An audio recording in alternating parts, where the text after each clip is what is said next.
basically, I worked at Theo Chocolate for almost 4.5 years.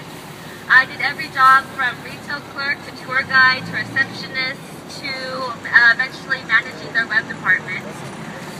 We all loved working at Theo at first because we thought we were helping spread this great mission of fair trade, and we all looked forward to coming to work in this really family kind of feeling environment. But eventually Theo got some really big contracts, and it became about profit and fulfilling these big orders. And when that happened, the workers really lost. They became very mistreated. There were horribly long hours that they were forced to work. They would be asked to work on weekends or doubles, and then when the orders were fulfilled, they were asked to go home to not receive their overtime. They were suffering really horrible injuries in the factories, from their backs to getting hernias to breathing in fumes all day long. They were giving them big migraines at the end of their shifts. They would refuse to hire support for the workers. They wanted this small crew of about 15 people to do all the work, and they wouldn't pay anyone else.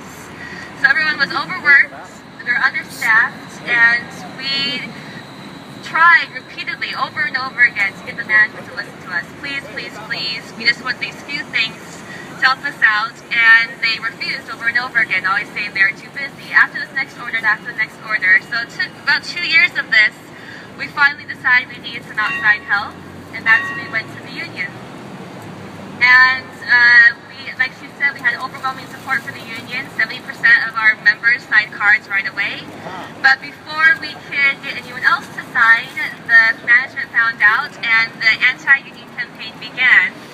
And they flew a union buster pretty much into California. They paid him more than $300 an hour to be there, and that is documented. They set him up at this hotel over here. They have a nice rental car, a brand new rental car, and he held us up in meetings that sometimes lasted about 4 hours at a time. They made us watch videos. They handed out flyers that were anti-union propaganda. They told us that unions got commission for getting us. That was their only motivation for having us be a union, was commission. That's why I'm rich. Yeah, right. They told us that we would actually be making less by having to pay union dues. They told us that union health insurance was the worst health insurance you could possibly get. And Joe Winnie, the owner of Theo Chocolate, told us that he would close the factory doors before he allowed there to be a union. They also would hold meetings where they would cry and tell us that we were ruining the whole family and we were making a divide that would never be healed. So we went to IMO. IMO are the certifiers that will certify Theo Chocolate and say we're fair trade. We're going to put our label on your bar. Everyone will see this label and know that you support workers, especially farmers, but workers as well. IMO ignored us for 9 months. It was well after the union had been shut down that IMO finally responded, and that's only because they received pressure from the fair trade community. They came in and did very inadequate job with their audits. They had the interviews of the employees inside the factory. You had to be okayed by your manager, because the managers were anti-union, to talk to IMO.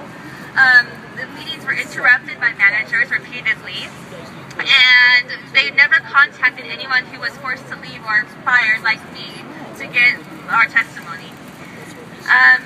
So basically, we're here because we want to put some pressure on IMO and Theo to raise these fair trade standards.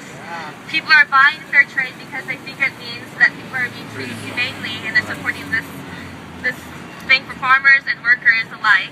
And is that just not true? So we gotta raise the fair trade standards and therefore help people out.